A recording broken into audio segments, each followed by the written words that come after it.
Rien de mieux qu'un proverbe arabe pour saisir que la vie n'est pas n'importe quel verbe.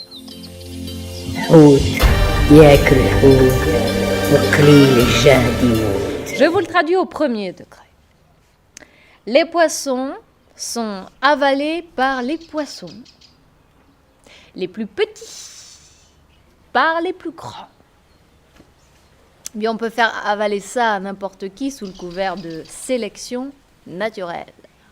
Les plus gros survivront et les plus petits périront. Et aucune culture n'est jamais parvenue à changer la nature. Donc les civilisations n'ont rien fait d'autre qu'essayer de contenir ces pulsions de vie ou de mort en les régulant, mais sans jamais parvenir à les reléguer.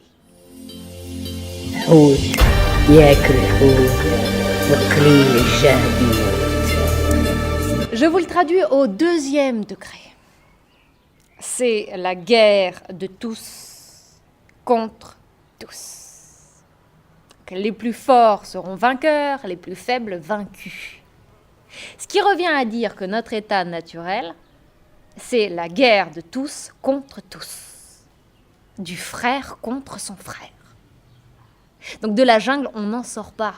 C'est ça, la loi. C'est la force qui fera toujours la différence. Les bourses ou la vie. Et c'est même pas toi qui choisis, ce sont les gènes, mon capitaine. Vous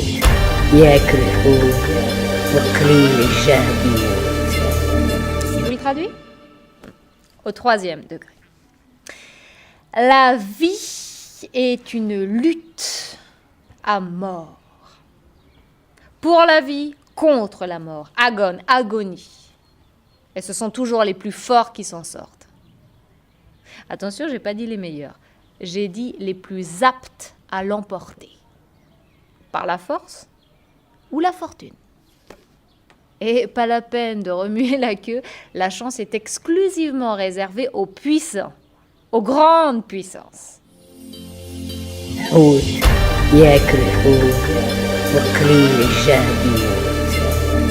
le traduisez ? Quatrième degré. Vivre, c'est se faire violence, les uns les autres. Il n'y a qu'une issue, la libre concurrence.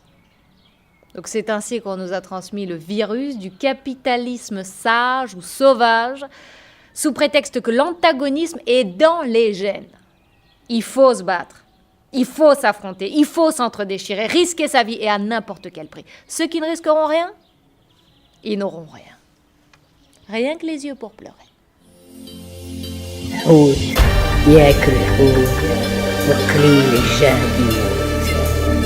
Je vous la traduis ? Au cinquième degré. Tout est force et rapport de force. C'est la raison pour laquelle il faut tout faire pour empêcher les forts de défoncer les faibles. Et faire quoi ? Eh bien, c'est la question que se pose et se repose toute civilisation. Trouver la bonne formule pour nous faire avaler la pilule de l'inégalité des chances.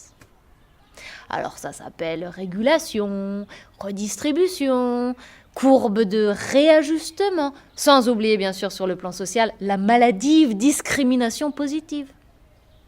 Révision à la baisse, puisqu'on rabaisse les forts sans jamais parvenir à rehausser ou à renforcer les faibles. Combat toujours perdu d'avance. Vous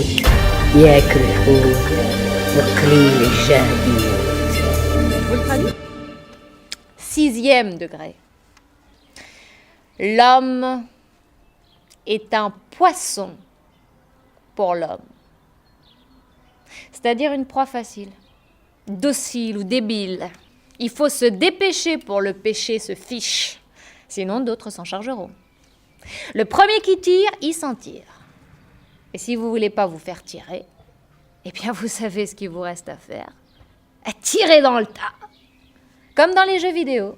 Il faut descendre le maximum d'adversaires si vous voulez fêter votre prochain anniversaire.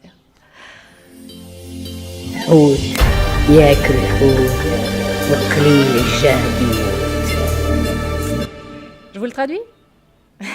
7e degré. Et je le décline religieusement. Tout le monde bouffe tout le monde. Si on ne fait pas d'effort sur le chemin du bien, du divin.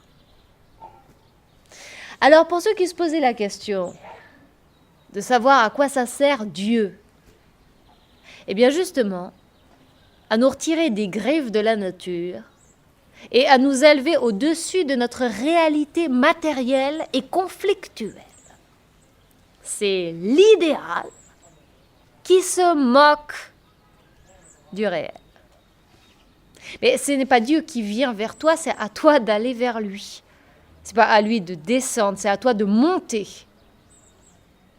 Le djihad, c'est le grand écart avec cet homme qui pisse, qui chie et qui baisse dans ton lit. Donc on peut le traduire par l'effort que l'on fait pour s'élever et toucher du doigt l'absolu. Mais l'arabe le plus avisé vous dira que ce n'est pas gagné, car ce combat est à mener surtout contre soi-même et personne d'autre. Parce que le djihad n'est pas une guerre sainte, aucune guerre ne l'est, mais une guerre saine de chacun contre soi-même, c'est-à-dire un exercice mental et moral pour venir à bout de nous-mêmes à travers une remise en cause radicale de nos habitudes. Remise en cause de chacun en tant qu'être vivant, en tant qu'agent moral, en tant que citoyen, en tant que croyant solitaire, mais solidaire, pour accéder enfin à soi-même, à sa légende personnelle, en ayant toujours l'œil fixé sur quelque chose de plus grand, de plus haut, de plus profond que soi, Dieu, la justice, ou tout simplement le ciel étoilé. Donc, conclusion, tu n'es pas un poisson, je ne suis pas un hameçon, et ce n'est certainement pas aux pêcheurs de nous faire la leçon.